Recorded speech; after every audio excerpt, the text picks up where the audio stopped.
Assalamu alaikum. We can open up in Al-Fatiha. أعوذ بالله من الشيطان الرجيم بسم الله الرحمن الرحيم الحمد لله رب العالمين الرحمن الرحيم مالك يوم الدين إياك نعبد وإياك نستعين اهدنا الصراط المستقيم صراط الذين أنعمت عليهم غير المغضوب عليهم ولا الضالين آمين. Assalamu alaikum, everyone. Thank you for coming on this beautiful Sunday, mashallah. Can everybody hear me well? Is this too loud?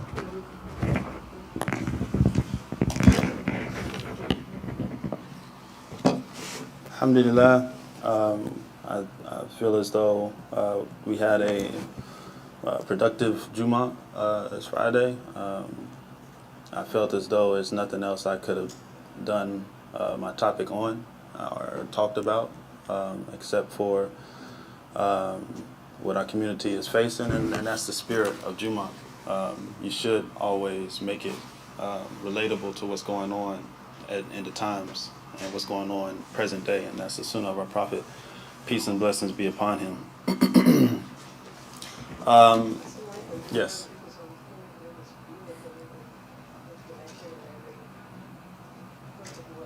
MashaAllah. SubhanAllah.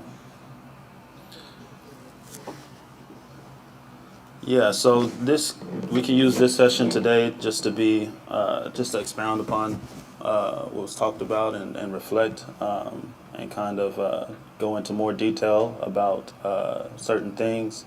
I wanted to push the point that we don't go through things in this life that haven't been going through before us.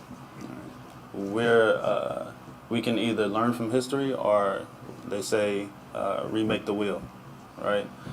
And our Prophet, peace and blessings be upon him, is that guide for us that we can learn from, and that we can understand how we go about our day-to-day, how we deal with traumatic events and things that happen, or issues that pop up in our day-to-day lives, right? And the Quran addresses the entirety of the Ummah, and what's obvious and what's a little more detailed if you go into depth too.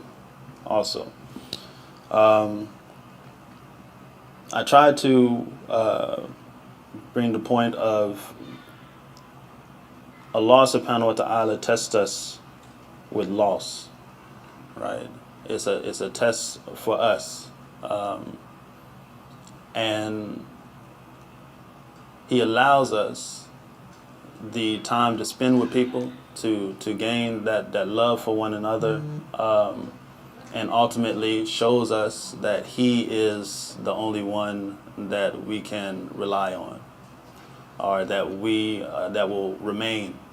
As somebody who said that, and I remember this quote somehow, everybody will let you down at some point in their life, in some way, but Allah subhanahu wa ta'ala will always remain, right? Will always be there to count on. Allah subhanahu wa ta'ala on the day of judgment, right? Before bringing everyone up, will wipe out all of creation, it said in the Quran. Wipe out everything and leave nothing but himself. And he'll say to himself, who is the owner of all? Who is the one, the only, right? And he'll respond to himself, I am, and bring everybody back for judgment, right? SubhanAllah. This is the sunnah of Allah subhanahu wa ta'ala, really pushing that fact that He's the only one we can rely on. Oftentimes, especially with our Imam, it seems as though it is impossible shoes to fill, right? But Allah subhanahu wa ta'ala shows us that no, we have this establishment, we have everything that good works, and now it's up to us to build a great future for them, to build on what they have established for us. It reminded me of my time in Virginia, and it was a unique community in that it's only one masajid for like a 40-mile radius, 50-mile radius in either way, maybe more depending on which way you turn. But one community, one masajid, no resident imam, and it's a college town, right?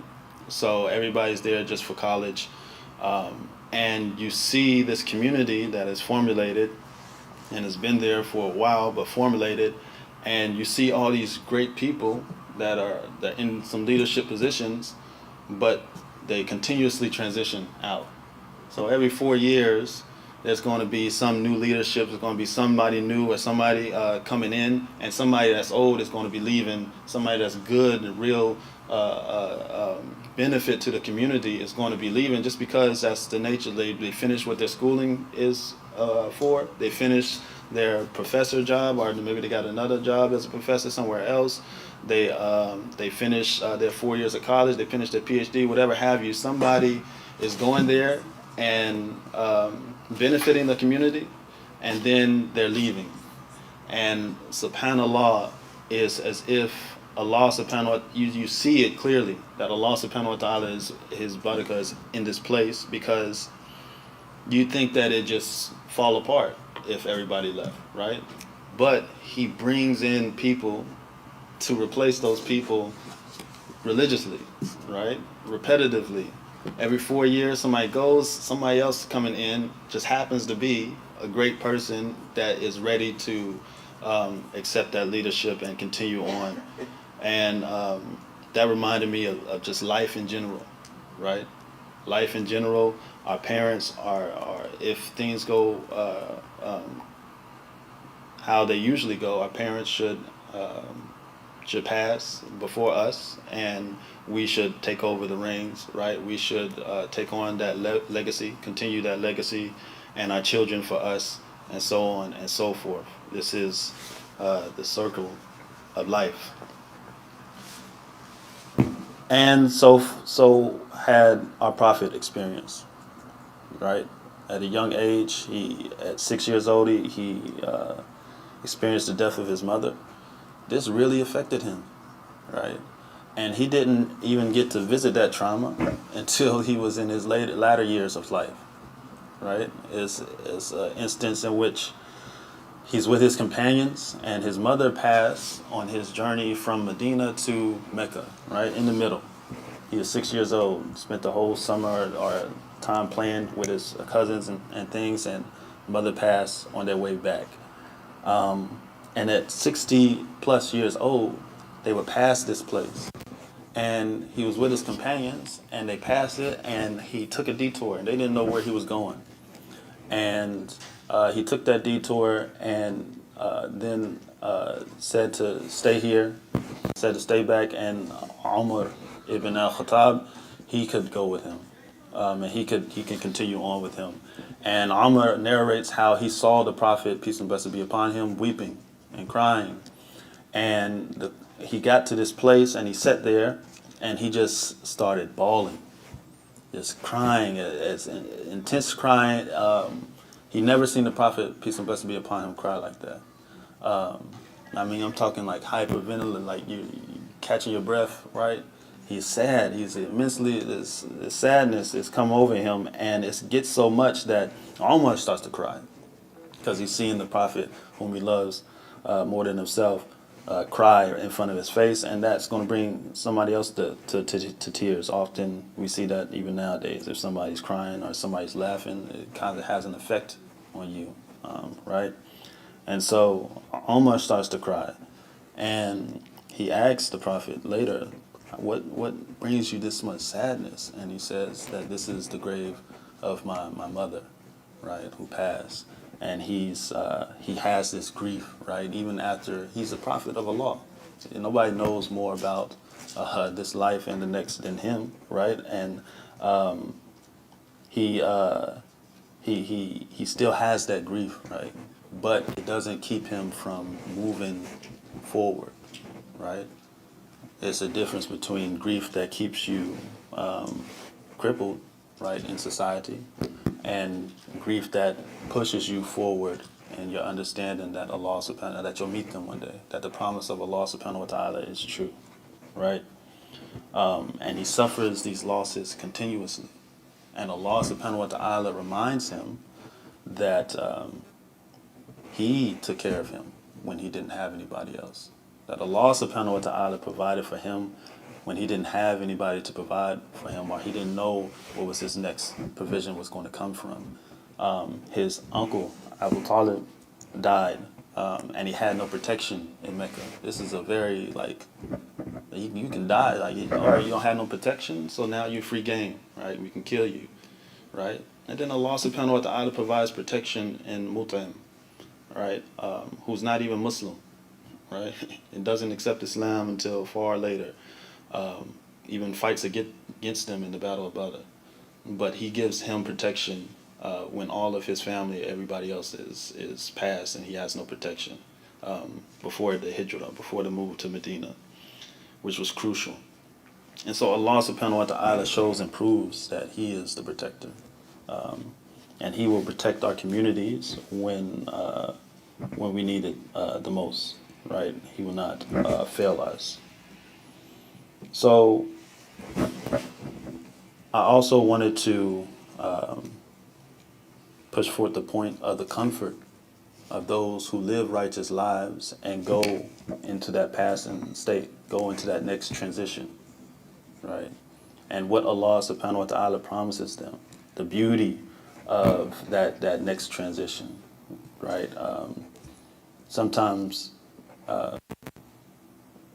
especially when somebody is an icon in society, it's hard to make something a 3 day limit, right, before burial, right? Sometimes, at least not in Muslim societies, they might wait like a month or something before they do the burial, right? But for us in Islam, we understand that the best place that that person can be is with their Lord and in that grave, right? I quoted the hadith of the Prophet, peace and blessings be upon him, saying that the pious person, when he goes to, or when the janazah proceedings are happening, and they're moving towards the grave, he's yelling, take me faster, take me quickly, because they know what's coming, right? They have that awareness, and Allah subhanahu wa ta'ala has given them that comfort and that peace, right? SubhanAllah, I don't know, I think many of you have been to clean the body, at least some. But when you do, it's such a peaceful aura in there, right? It's quiet, and you know that the person that has passed can feel and hear everything that you're doing still. And so there's this etiquette of being gentle with the body, of cleaning it, and protecting their shame, right? You don't expose them, their privates, right? You cover them, and you clean them, and you wash them, and you make them smell good, right? With certain scents, and you recite du'as upon them, and you speak to them, right? Kindly. This is beautiful brother in Australia, and he does videos on YouTube, and that's his job, is he just does janazas, right? And he continuously explains the process, and it's beautiful to witness and watch, somebody gain so much perspective about life through death, right? And often that is the case when we attend these janazas. The Prophet, peace and blessings be upon him, said it made it haram for people to visit the grave for the first 7 years after Hijrah, right? He made it forbidden for people to visit the grave, and during those times, people would do all types of things at the graveyard, right? They have all types of rituals and crazy things that they would do at the graveyard. And so the Prophet, peace and blessings be upon him, the wisdom is that in that is making it so that they understand through this time of forbiddance that they only should be worried about Allah subhanahu wa ta'ala and the etiquettes of a Muslim during this time. Like we don't break our etiquettes because something tremendous happens or something very what's it called, tragic happens, right? Even though some others may and just do whatever on the fly, right? No, we have a standard that we uphold, an etiquette that we uphold that gives us guidance in the great times and in the hardest of times, right? And so these 7 years, things are banned. It's illegal to go to the grave, and then after that, he makes it legal. And why does he make it legal? He says he made it legal because it is a great reminder for you of what's to come, right? Not for the ones that pass, but for you to be reminded that this is going to come. This is going to happen to you one day. What do we say when we go into the graveyard? O people of the grave, assalamu alaikum, dear people of the grave. Soon we will be where you are. And I pray Allah's help and protection for us and for you. Right? That's what we say when we go into the graveyard every time, right? And they can hear that. And Allah makes it so, what they can hear. We come into this world with the adhan, right? And we leave with no adhan. There's no adhan for the janazah prayer. And it's to signify the time between the adhan and the making of the salat. That's the shortness of this life, right? That's how fast it goes. And so what have we done to make ourselves comfortable in that time? Now they've done their things, right? They've left their mark. I talked about Zayd ibn Haritha and the battle of Muta and how he left that battle, right? He left and he died Ash-Shaheed, right? He died a martyr. And Ja'far after him died a martyr, right? Ash-Shaheed. These great stories about how they, through all odds, still held the line and still held that flag and still kept going and persevering, right? Abdullah ibn Rawaha held that after one dies, one after the other, and they're still holding strong, right? Respecting the leadership that comes next and holding strong and continuing that path forward. And now, there's a masajid that is structured around that whole battlefield, but specifically where their graves are, right? And people pray there, millions of people, over the years, and send salawat upon the companions and their loved ones, right?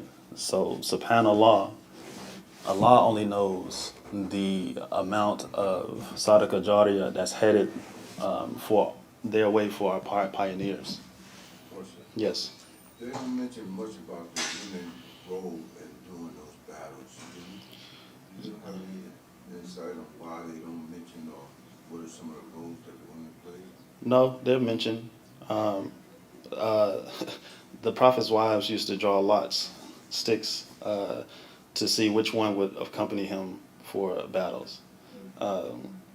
And because you don't want everybody there, right? But it's oftentimes in the Battle of Uhud, you see Aisha and his daughter Fatima running and helping out the wounded, right?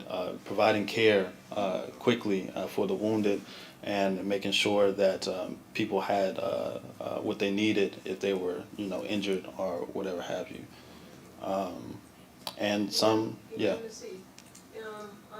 remember some story that I read or was in the book I commented about the Prophet. So.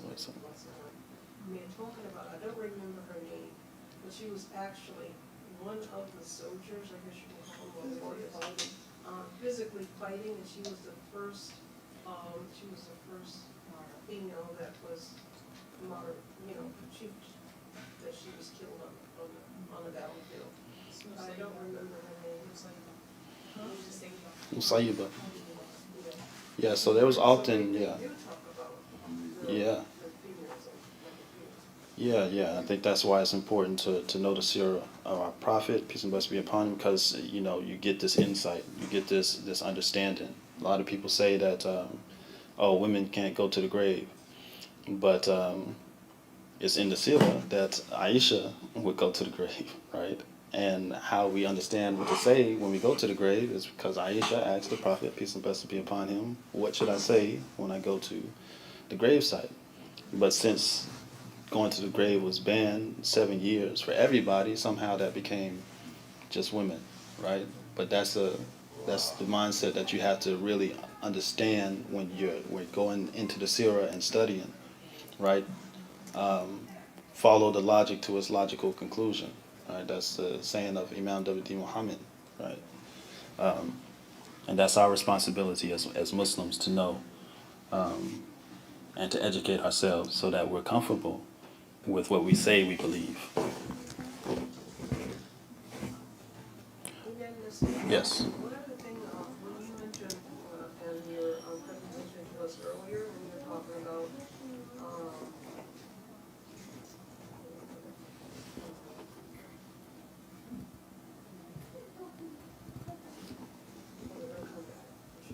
Okay. Yeah, so, and we also have etiquettes for, the family. I think sometimes in our culture, or even American culture, they expect the family to provide for the funeral arrangements and everything after, right? And in Islam, our Prophet, peace and blessings be upon him, his sunnah was to give the family their space, right? Give them their space to grieve and to come back to reality of the matter, and to take the time that they need and provide for them, right? Provide for them the meals, provide for them their needs, or take care of their matters in life for a time for them to get reacclimated, right? Resituated. This was the case with Jaffa ibn Abi Talib. This was the case with Zayd ibn Haritha. Like, the Prophet was very intentional about taking care of the families and making sure that people weren't annoying them or like bombarding them, right? It can get overwhelming at times. So the etiquette of the Muslim is to be aware of that and to understand that and give that space and time, right? Sometimes we like to make things about us, but it's not about us. It's about them and those who are suffering, right? Or those who are in that state, and even it's about the deceased, right? Those who are passed on and transitioned on. Sometimes we make it about us, but it's about them, right? And what we do after their passing should benefit them, right? Making dua, making sure that we follow in the footsteps and the wisdom that they leave behind. So that they do receive those good deeds and that praise in the grave. And like Imam said, again, making a great future, inshallah. Nice. my question is, when you were sharing with us that when, members of our community, when they pass away, and if, when during the janazah or before the body is being washed, you said that they can actually hear us when we're speaking to them directly. Mm-hmm. And that is like, at the most, it'll be the third day that they've passed. And they can actually hear us talking to them, communicating with them, as they're about to be buried. Yes. So the Prophet, peace and blessings be upon him, is in his Sunnah, he relates this to us, and it's the understanding that between the time of passing and actually going into the grave, that soul is aware and alive and well, right? And aware of what's going on around them immediately. And so when we do the washing of the body, it's a common practice to say good words to them. The Prophet would kiss his loved ones on the forehead, right? Because they can feel as well, and that's why we're gentle with the body, right? Very gentle. Yes, very gentle with the body. It's a very peaceful and surreal experience if you get the chance to do it, because I mean you're not even like you're not just dumping water on somebody or like embalming them and things that like you're actually caring for this body like it's alive and well, right? And that's the right that they have over us as living and Muslims, and we have to make sure that we understand those But it's rights. the opposite when you're involved, you're harming the body. Yeah, you're harming the body and so on and so. Yeah. So it's those understandings, right? That kind of others don't really even think about if you're not have Islam as a foundation and understanding that Islam is encompassing all of life, right? Not only our day to day, but after our day to day, in between our grave, in the womb, right? Before the womb, after the grave, like the hereafter, we can find solace and comfort in knowing that we have some idea of what's to come, right? We're not just completely in the dark. Whereas Allah talks about those who are completely in the dark, right? He gives an example in Surah Al-Baqarah. It's as if like it's complete darkness around them, and they can't go forward. They can't move. I don't know if you've ever been in complete darkness, like maybe in the woods or so, but you can't move. You can't see. There's no moonlight out, no nothing. It's just complete. You can't move. You can't see your next step. It's pretty frightening. I think we were at the retreat and our houses, we had two houses, and somehow it got mixed up where I won't say names, but the person that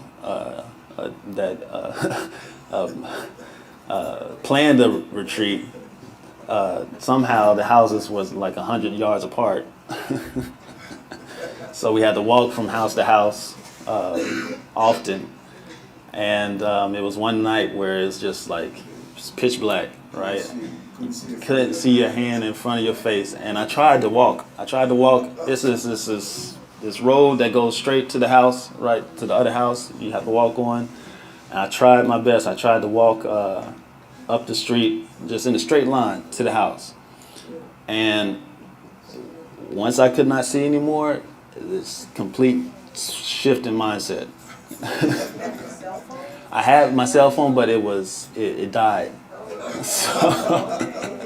So I had to make a decision. Either I was going to go back or I was going to continue in this no man's land. And beside me, I know that there's water and there's some ponds, but I can't tell if I'm going to the right or to the left or straight.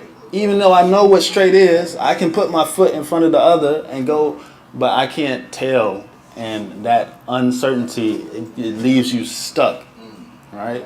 And so Allah subhanahu wa ta'ala describes this stuckness for those who are lost, don't know what they're doing, they're astray. And Allah subhanahu wa ta'ala describes how he'll send down a thunderbolt, right? A lightning strike right in front of their face, right? And it's like deafening to the ears. And they're scared, they're frightened. But there's also mercy in it because they use that bolt to take one step forward, right? And Allah subhanahu wa ta'ala shows his mercy even in his punishment or even in their ignorance in this life, right? And Allah subhanahu wa ta'ala shows how they don't know where they're going, right? They're lost. But we have the Quran, right? We have the light, the nur. So we can see clearly if we use it how it should be used, and the sunnah of our Prophet, peace and blessing be upon him. And that makes life much. It's not that it makes it just easy, or it's not going to be hard. Allah is not going to test you because He says He'll test you, and He tests you with a formidable test. We had a talk with some of our brothers in a halaqah, a get together, talking about Islam, and one of the things we were talking about were Allah's appreciation, and how He is, one of His names is the appreciator. He appreciates the supplication, the du'as, the submission to Him, and He gives it tenfold. And we were talking about how sometimes in life we can get caught up in this life, in reality, or sometimes social media, right? And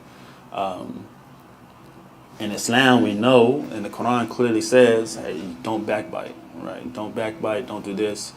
Don't accuse somebody of something without 4 witnesses, right? If you don't have those 4 witnesses, you're the one that needs to be whipped. You're the one that needs to be punished. If you accuse somebody and you don't have those 4, you're the one that gets the punishment, right? And how Shaitan will disguise that scenario in something that we can't even imagine. I didn't think about the fact that, all right, if somebody's going through something or some celebrity is going through something, some publicity or style, whatever have you, and then you post about it online, and you affirm that accusation or that rumor, and you don't have the witnesses to protect your affirmation, but you think it harmless because it's online or social. I didn't understand how, and I understand how Allah gives us these formidable tests, but we really have to understand that it's going to be disguised in a way that is really going to make you make a choice, the conscious choice, right? And Allah subhanahu wa ta'ala is going to be the best at that, and the devil too is the best at hiding it, right? Some, in high school and junior high school, that social media have committed, some kids have committed suicide. Based on some of those issues like that. Yeah, yes, and it's tough to navigate because we're not relating our religion to our reality, right? And that's something Mount W.D. Muhammad taught us to do, is to bring the religion to our reality. It's a book for all the time, and all of mankind. It's not a history book, right? It's now. We just have to be able to know it so that we can relate it and understand how this translates in our time, right? SubhanAllah.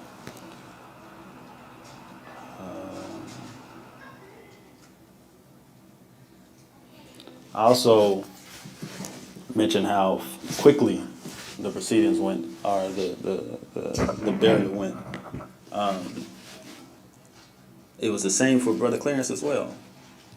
I was, my car broke down, and I was like, the janazah started at 4. I was maybe there at like 4:08 or something. And he was already halfway in the ground, right? Halfway buried. And that's just a testament to their piousness, right? Their piety, and that Allah subhanahu wa ta'ala will allow those proceedings to go forth so quickly. That's why, and how I mentioned that, that body, that soul is alive and well, right? Aware of what's happening through that time. That's why we get them in the ground as quickly as possible. Because imagine if you're a righteous person, and all you want is to go back to your Lord, and you got to wait 3 days. You got to wait doing nothing. That's a long time, right? Just think about how the Christians, they wait, how long? Months. Sometimes months. Yeah. Yeah, no, it's crazy. Is it the state representative Kelly Alexander? He passed on Friday, the same day as Imam Khalil. And I was looking at it online. His funeral is not till the 28th. Oh, They're not going to have his funeral till the 28th. That's like torture, right? That's like torture. Yeah. But that, knowing what we know, and then in a practical sense, their family, what they're going to. You have to relive that like a month later. You have to relive over and over again, right? And it becomes more about the people than it does the person, Oh, yeah. right? Right. That's all production. Yeah, that's the big problem. Yeah, it's more about the people than the person, and we often get into that cultural ignorance, right? And that's something that Islam dispels, right? It really puts it into perspective. It's more about them than it is about us, And the right? beauty about us is that our non-Muslim relatives, in like Clarence' case, he explained to them how he wanted to be buried as a Muslim. And they came to understand that very quickly. And so when we went to his home and explained to his daddy and his sister, they said, yeah, we want to make sure that we fulfill his wishes. So there's no issues for us. MashaAllah. MashaAllah. And that's the beauty of having that foundation. Because you don't have to just make it up as you go. You have something to rely on that's stable, that's foundational, that has its purposes and its wisdom behind it. Even if you don't get it, we can explain it to you. That's the beauty of that, and it's something that is an aspect of all life, not just death. Everything that we do, we have a reason for, we have a purpose for, and we should be able to explain it to the T, right? Allah gives us that mercy, that ability, even when society is doing something completely different, right?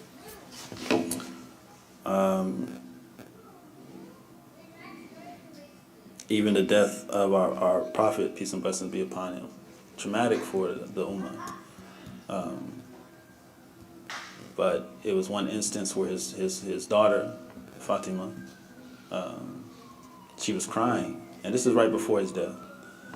She was crying, and the prophet saw her crying, and he said, he whispered to her to come here, right? And he whispered something in her ear, and then she started laughing.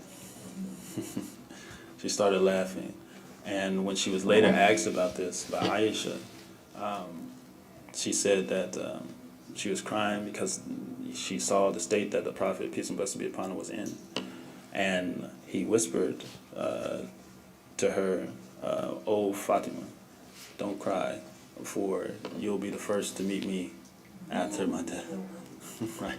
And so she laughed at that out of just the sheer happiness of being able to be reunited, and it wouldn't be as long whatever happened.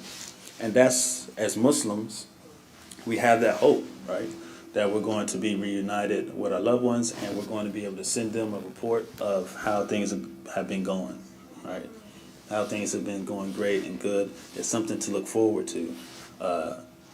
But if you don't have that understanding, sometimes you feel like, oh, I'll never see him again, right? Or I'll never have him. And sometimes people internalize that, and they become depressed, or they become disassociated with life, right?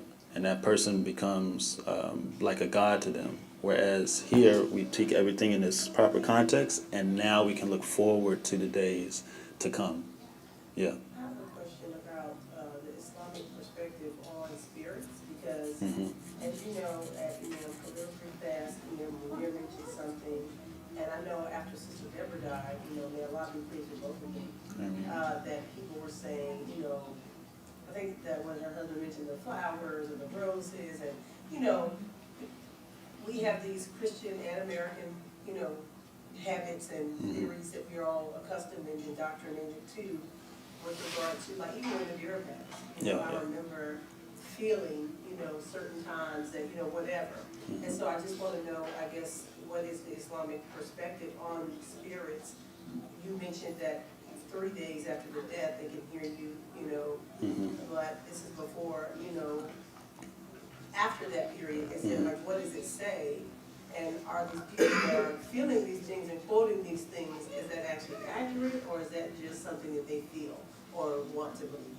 Yeah, sometimes it's emotional response, right? It's something that you feel, but in Islam, I think it's a little more clear that, and we can take the example with our Prophet, peace and blessings be upon him. We send salawat upon him throughout our days, throughout our prayers, and the angels take that response, right, and they go and they give it to the prophet, peace and blessing be upon him, and tell him who said it, and so on and so forth, right? So it's the understanding, and many scholars have put it this way, that whatever Allah subhanahu wa ta'ala wants them to hear from you, then he'll make it so that the angels will bring that to them. Whatever Allah subhanahu wa ta'ala allows. And we don't know what that is, but we do know, yeah, it could But be. you don't hear them in your home Yeah. and saying, oh, I believe that so-and-so, right? Sometimes, Like that's not- you know what that reminds me of is when I was a child, I used to understand, and a lot of things were much more scarier back then when you're a child. But you go into a bathroom and you close the lights and you just look in a mirror or something like that, and you really think something's going to happen. You're going to see exactly what you think about if you think about it hard enough, right? Yes. But that's not to say that that something may not happen or whatever happen. It's to say that we don't know what Allah subhanahu wa ta'ala can make possible in those situations, but we do know that those people are amongst their loved ones, amongst their companions, and we do know for sure that any dua that you make, right, or dua or prayers that you make for them, they receive, right? And that goes to them, right? Especially in good deeds. We do know, there are angels. Yes. And an angel can appear to you in different ways. And also, if an angel is to speak to you, they're gonna speak to you in a voice that you recognize and in a language that you understand. And I mean, I've had a relative when she's driving down a road and she said she heard her dad's voice say, and he was living at the time, but he wasn't with her. But she heard his voice say, slow down, there's a deer ahead. And she said she knows that she heard her dad's voice say that, and he was not in the car with her. And I can only take that to mean that Allah sent an angel voice to tell her to slow down, because I can't tell her that didn't happen. No, And I'm and sure yeah. we've had experiences, it might not even have been a voice. A little premonition. Or it could just be a feeling that you know, don't turn left, keep straight. Right. You don't know how you got on I-77 when you meant to go up 85. But Allah is ever present and ever guiding and ever sending angels to deliver whatever message it is in whatever way that you can accept it. I had a relative to pass, and a few days after, I saw her in a dream, and she was just turned around, and she was going up the step, and she just turned around and waved, but it was just to tell me she was okay. You know what I'm saying? But I know that I don't think she was. Or in Islam, with me. if you have a dream about somebody, it's more the case that is that person, right? That you can meet those people in the dream, right? Because we can meet our Rasulullah sallallahu alaihi wasallam in a dream, right? He had dreams. Yeah. You know how he said he saw the Wow. lamb ahead of him. Yes. Yes. Yeah. But Allah we do have angels all around us, right? And those angels do carry out Allah subhanahu wa ta'ala's will and His mercy many times. A lot of people, it's not a coincidence that we have these tropes and these sayings, right? That you get into some traumatic accident or something like that, and somebody that's not even Muslim or something, they'll say, oh, an angel is with you, or oh, this angels must be guiding you, or something along the lines, right? That's the wondrous creation of Allah subhanahu wa ta'ala that we can't fully encompass, but we can be open towards, right? And it won't cause any harm so long as we keep things in their rightful place, right? And don't go to the extremes, but stay balanced, mashallah. I was just going to comment on Fatima. I know one of you said it. I think for very many of us, it's not necessarily the fear of death or returning to Allah that we can't come to terms with. A lot of times it's we worry about all of our fears in this life. life. And I think the one thing that's special about Fatima is like she laughed, but she was young, she was married, and she had children, and none of those things were considered on the book. So That's true. I just think that's MashaAllah. Yes. Yeah, and that's the case for many of the companions. Most of them, really. They didn't stop living their lives, right? They continued, but their hearts were with their prophet, peace and blessings be upon him, and getting back to him, but also making sure that they are in a state when they pass that they can get back to the prophet, peace and blessings be upon him, right? Because we know if you're not pious, then that's not the case. It's a completely different experience and situation, right? SubhanAllah. Any other comments or questions?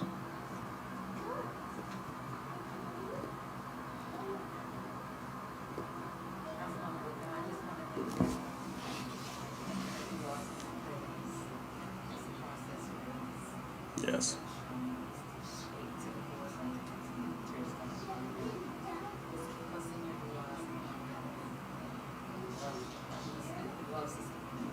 Oh, yes. He wasn't worried, he just kept saying it.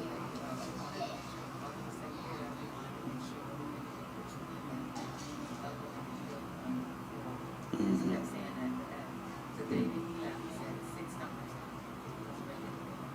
And I was doing something to his hands, because I had made prayer, had the things rotating, staying over there. And he was sitting up. And then I said, that's not it, you're still here. He said,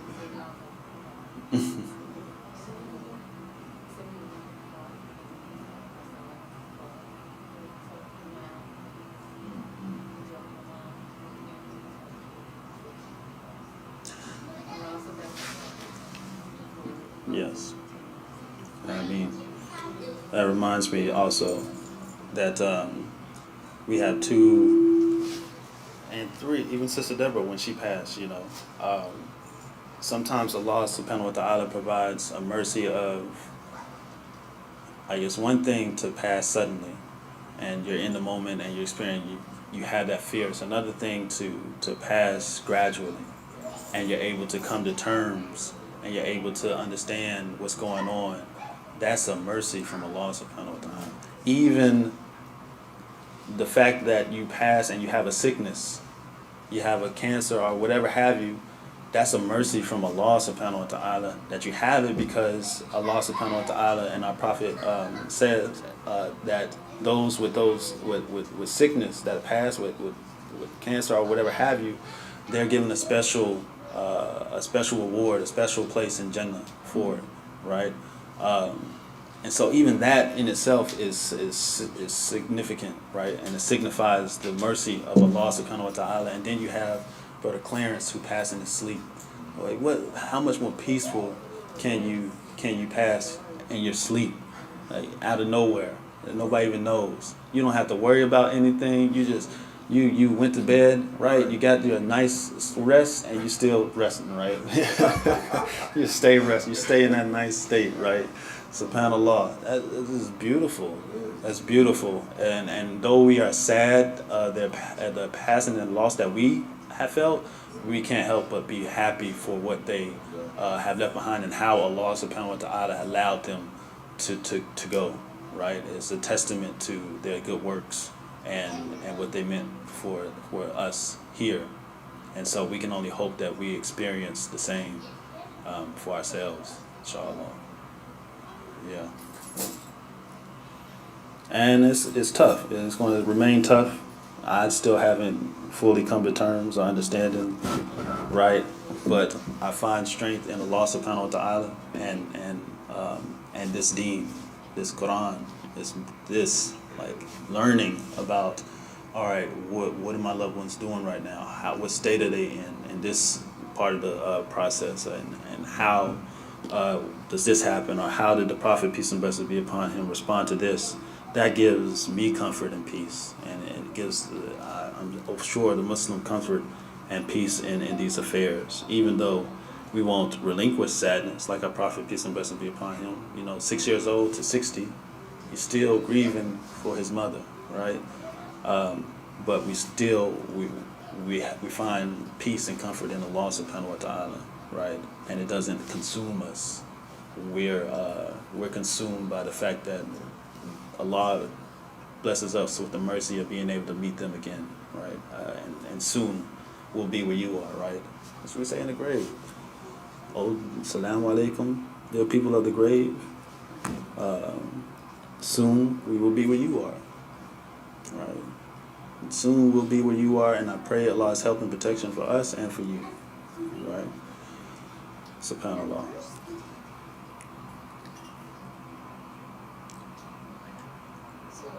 Wa alaikum assalam. I think that, I hope that you understand that, even as well as other parents, there's some, satisfaction that what they brought to us in the room, that was a blessing, and that we were, tired of listening to spread that among all of us. And I realize, after that, just how much India brought to us. He tried to help us to connect with what he had gone through, what he had, his group and everything. And it was like he never stopped. It's like when we learned from the Quran that we should educate ourselves from the cradle to the grave. And he never stopped learning. Yeah. He never stopped educating himself. Mm-hmm. And he tried to always, I think, to spread that to the rest of us. Mm-hmm. And some of us had a clue, some of us didn't. It took me a while to really appreciate what was being done. And, so then all of a sudden you look around in the community in the masjid and you see the growth, because you see that in you, in Jabril, Naeem, and I mean what he has brought to you all as being our associates, the associate in this community. Mm-hmm. And a lot of that was him, but so much more of it was you, because you're each individuals. Yeah. But I think that he never gave up on it. It's like he never even stopped being a student, because he was sitting in our classes with them, with you, them, Jabril, whoever was teaching, presenting, even as many times, if it was, present a question or whatever to the class, and then he would bring his, his Wisdom and knowledge, yes. into it. Mm-hmm. And so he was always a part. He was always someone you could come and you could talk to and you could relate to. And he was really listening to you. Yeah. So, I've been listening for all of these things that he did and that he was attempting to do. It was like he was always trying to move us forward. And I think a lot of times, we sort of get, Take for granted. yeah, if you read the Mm-hmm. and like with Brother Clarence, it's like he was an exemplary student. Mm-hmm. And if you didn't, he was very humble. You didn't know where, Brother Clarence was in his dean unless you were in his classroom. Mm-hmm. He was in our classroom, and we would always, he was waiting for Naeem to call on Brother Clarence, because he was going to have all of the rest of us. Understand Yes. that Naeem was trying to get through to the class, but it's just that, don't think that, they're just going to Yes.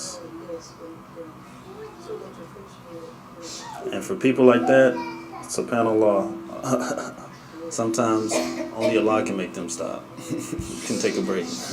Only Allah can make them retire, right? And take the rest that they need, right? I was saying this to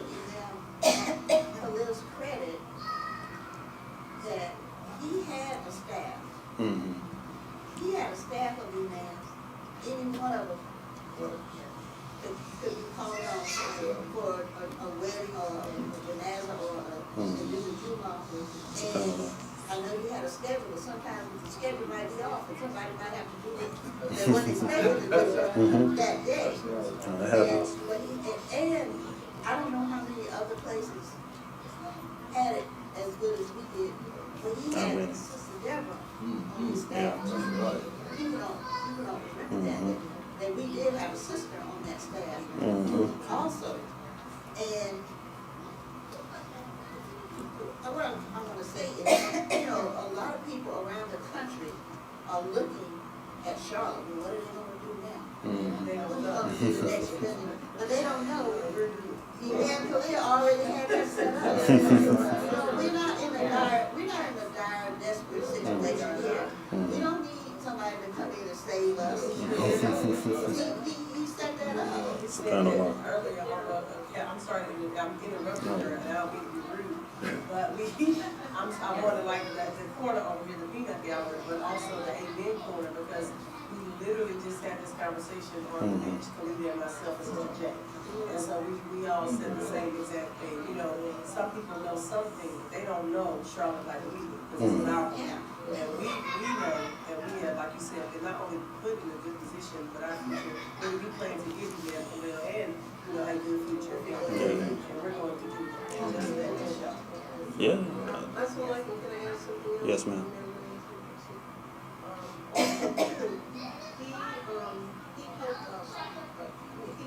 He showed me how to be brave. I mean, like, when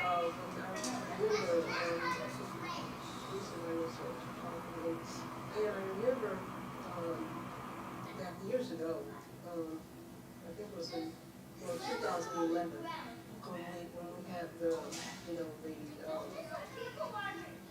attack on the Trade Center. And it was Imam Khalil that was asked to speak, to go out and speak in different places. And it was like he always showed this confidence and this bravery in whatever he did.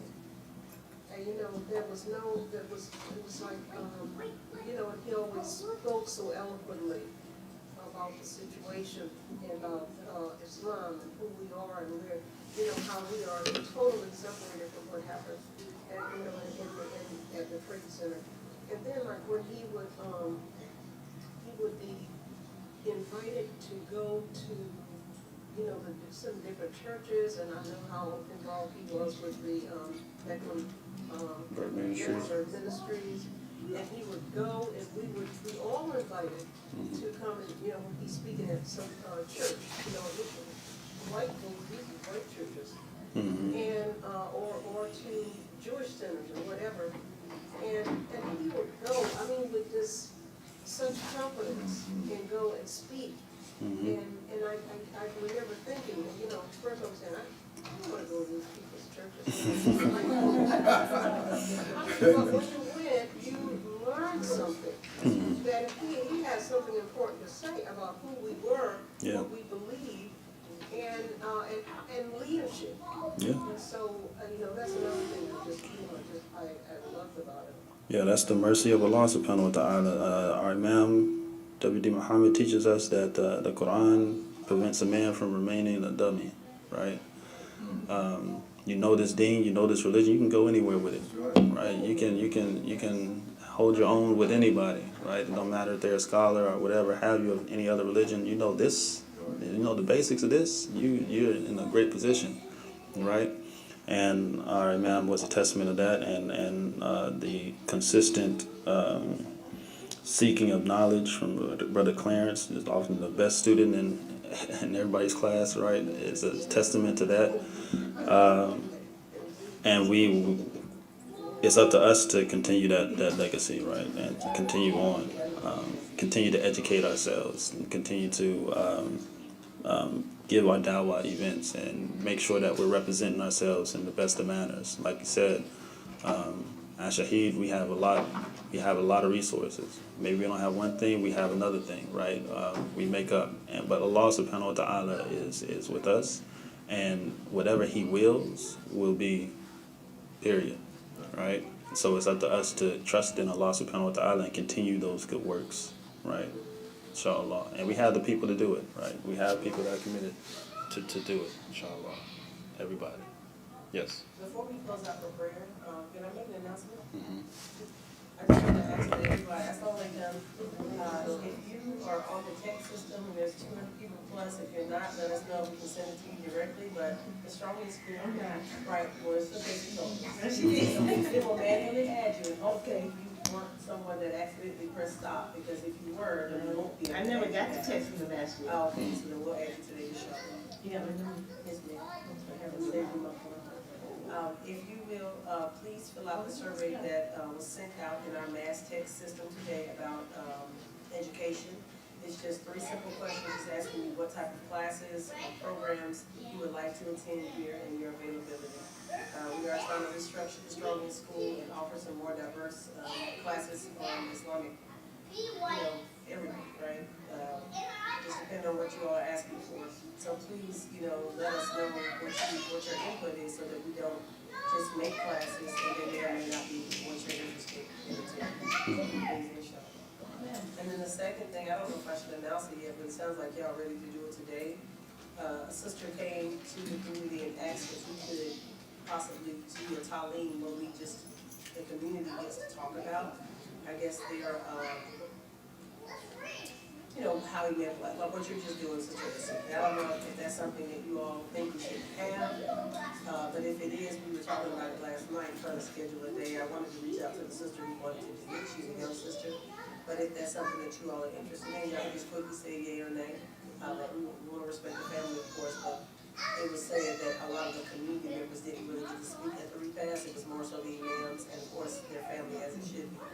But if you all wanted to have like a special Taleem where you were able to talk about the impact that Imam Khalil or Brother Clarence had in your life, is that something that you all want to do, or do we just want to?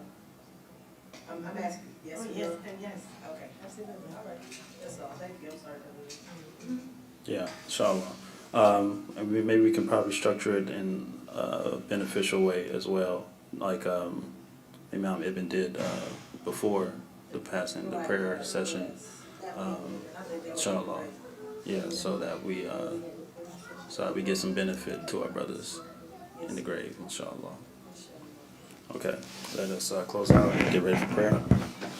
ربنا آتنا في الدنيا حسنة وفي الآخرة حسنة وقنا عذاب النار. O Allah, grant us the best in this life and the best in the hereafter, and protect us from the punishment of the grave. Ameen.